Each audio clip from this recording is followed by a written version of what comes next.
খুব ইচ্ছে ছিল একদিন পাহাড়ে ক্যাম্পিং করব। সেই মতো একটু একটু করে টাকা জমিয়ে টেন্ট কিনলাম, ক্যাম্পিং স্টোভ আর রান্নার সামগ্রী কিনলাম। টেন্ট তো কেনা হলো, কিন্তু এখন মুশকিল হলো ক্যাম্প করব কোথায়।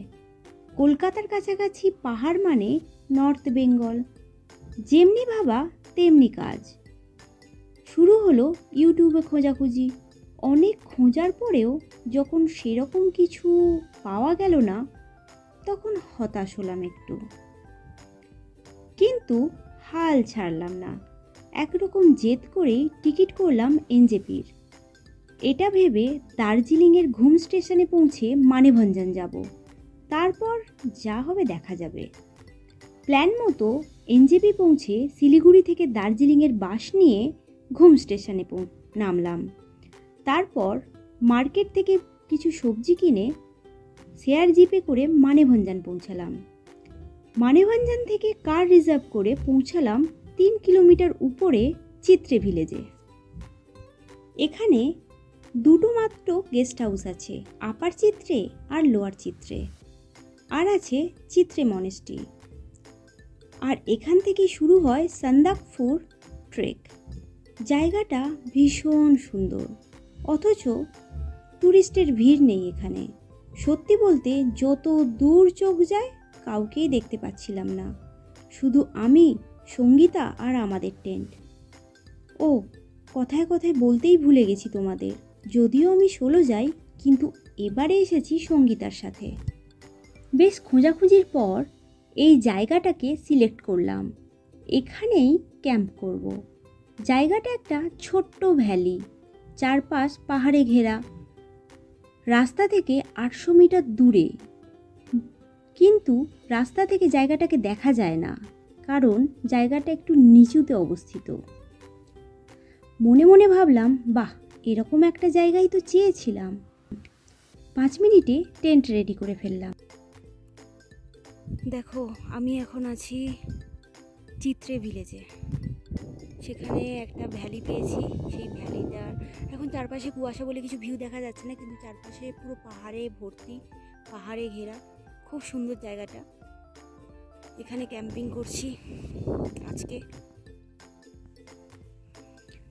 এটা আমার ফার্স্ট ক্যাম্পিং, তাই আমি খুব এক্সাইটেড।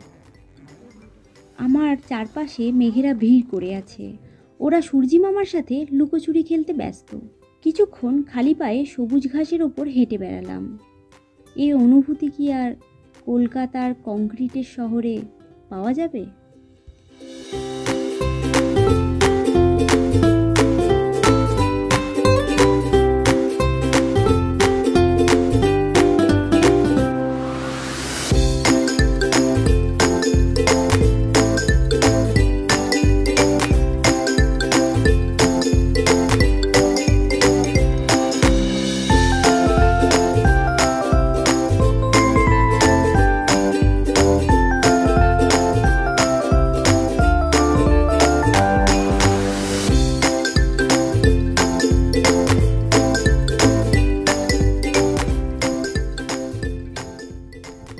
আচ্ছা, এখানে তোমাদের মনে হচ্ছে না সঙ্গীতা রাজার মতো টেন্টে বসে চুল আঁচড়াচ্ছে আর আমাকে আদেশ করছে, আর আমি টেন্টের বাইরে বসে কাজের লোকের মতো কাজ করছি?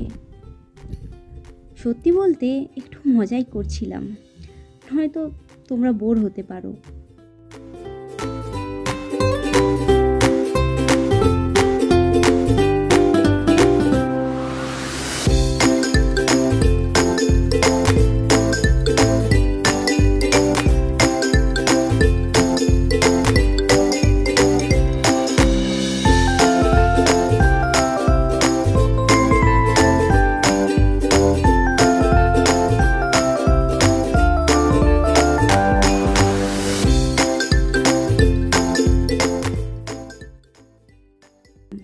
হঠাৎ খেয়াল হলো আমাদের খুব খিদে পেয়েছে। তারপর ম্যাগি বানাতে শুরু করলাম। পেঁয়াজ কাটলাম, জল গরম করে ম্যাগি বানালাম। গরমা গরম টেস্টি টেস্টি ম্যাগি রেডি, সার্ভও করলাম। ডিমের জন্য তো আগে ডিম কপি করে নিয়ে তারপর এটা বললে ভালো হতো।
ম্যাগি শেষ হতে না হতেই শুরু হলো কফি বানানো।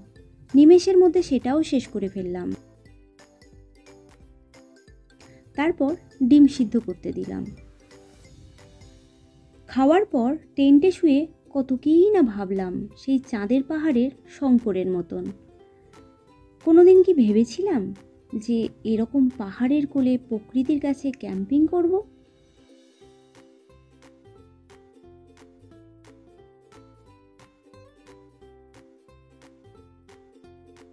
আজকের ব্লগ এখানেই শেষ।